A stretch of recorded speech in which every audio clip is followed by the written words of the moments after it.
美澳两国东海再次联合军演，不怕被美军传毒，我军侦察船可以前去围观吗？敬请关注本节目，了解详情。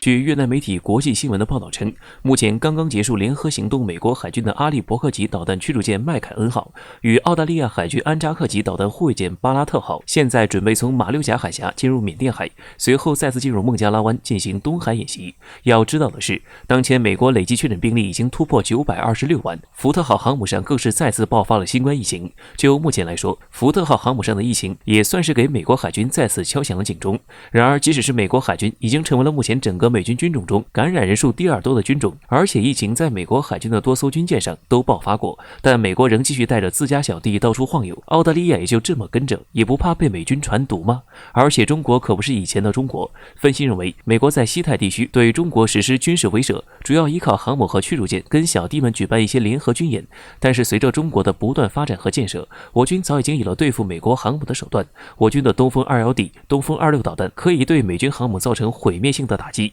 要说之前在海军方面，我国可能还会吃点亏，但现在我军已经有了自己的双航母编队，并且正在建造更强大的航母。美国人搞的这些军演小动作，势必只是无用功。值得一提的是，对于美国与澳大利亚在我国东部海域不断增加的军事行动，我军王洪光中将认为，美国及其盟友在中国周边军事挑衅严重升级，对此我军要做好全方位准备，应对其不测之举，做好战争准备，并予以回击。比如派遣我军的侦察船去近距离围观军演，现有的815A 型电子侦察船装备了更加灵敏的电子监听设备，能帮助我军进一步提升情报搜集能力。只要把握好距离，这就是合理合法的行为。其实要说澳大利亚也属实被逼无奈，被美国牢牢绑在一起后，那收入可以说是直线下降。据统计，2019年我国对澳的商业投资为18亿美元，较2018年的35亿美元下降了47%左右，是连续第3年下降，而且还是远远低于。要知道2016年我国对澳的投资可达115亿美元。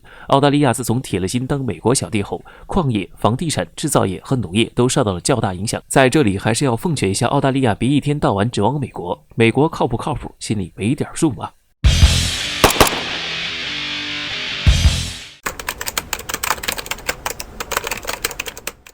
？2016年军事政变后，土耳其空军大清洗。如今土耳其缺飞行员夸张到什么程度呢？甚至要巴基斯坦军人去救急。敬请关注本节目，了解详情。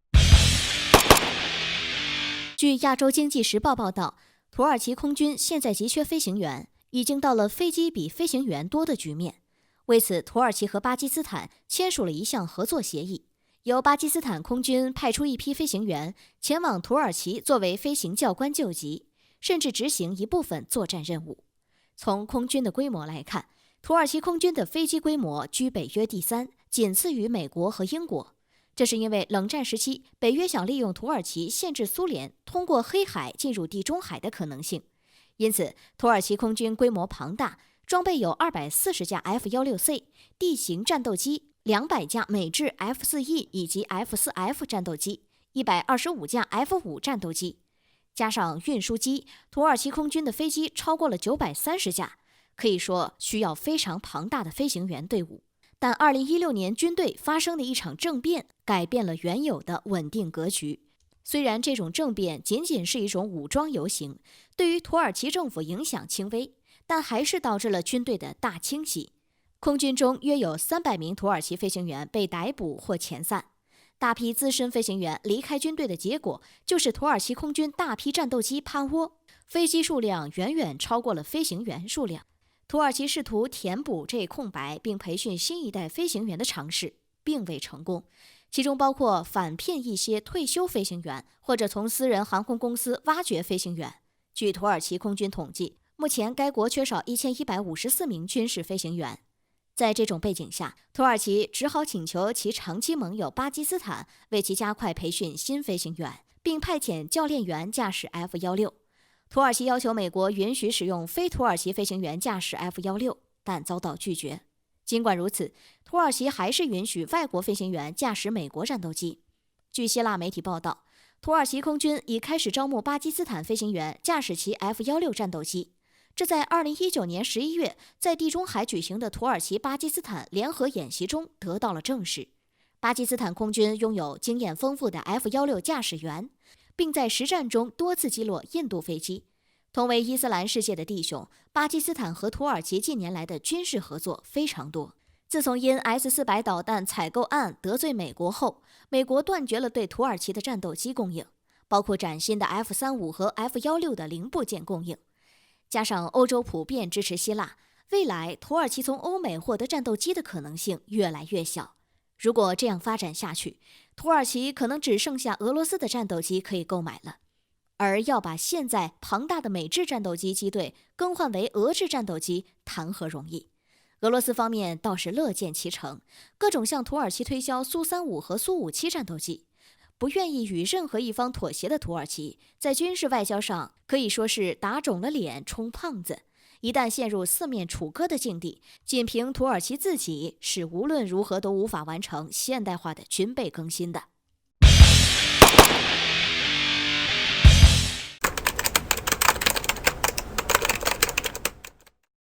经典之作图160心脏被换，白天鹅能否重获新生？对我国来说有启示吗？敬请关注本节目了解详情。据俄罗斯媒体卫星通讯社的消息称，近日经过深度改造的图160M 轰炸机首次使用新的发动机进行飞行测试。在此次飞行过程中，俄罗斯方面对通用飞机系统和航空电子系统进行了一些必要的测试，并评估了新发动机的性能。最后的结果是，飞机的整体性能显著提高。众所周知，图160远程战略轰炸机诞生于苏联时期，但直到现在，它依旧是世界上最大的远程战略轰炸机。因为漂亮的外形，这款堪称经典的轰炸机被称为白天鹅。苏联解体后，图160轰炸机的绝大部分被俄罗斯继承，而此次升级是在图160M 服役30余年后的首次大改动。那么，相比之前版本，白天鹅能否借此重获新生呢？这对于缺乏轰炸机的我国来说，又有何启示呢？先说结论，在一定程度上，白天鹅轰炸机确实算是重获新生。尽管其外形变化不大，但在使用了新材料和新的心脏后，不仅腾出了更多的位置，能用于搭载更多的新型巡航导弹，还能使图160M 战略轰炸机的航程增加1000千米，扩大其打击面积与巡航时间。虽然目前图160M 轰炸机是否能达到预期的生产目标还不确定，但配有全新无线电子设备和综合电子战系统的它，必然会使美国人焦头烂额。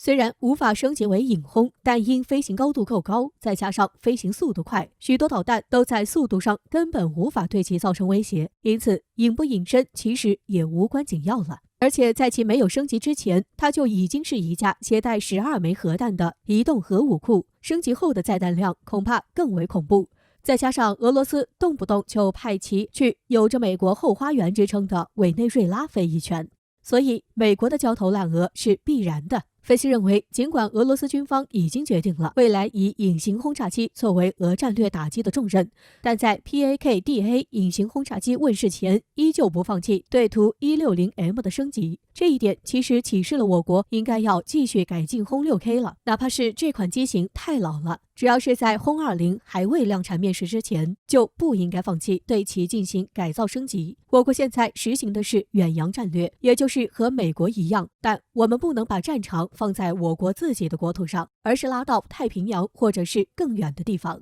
所以我国需要战略轰炸机携带核武器，这将比洲际导弹更加的精确和安全。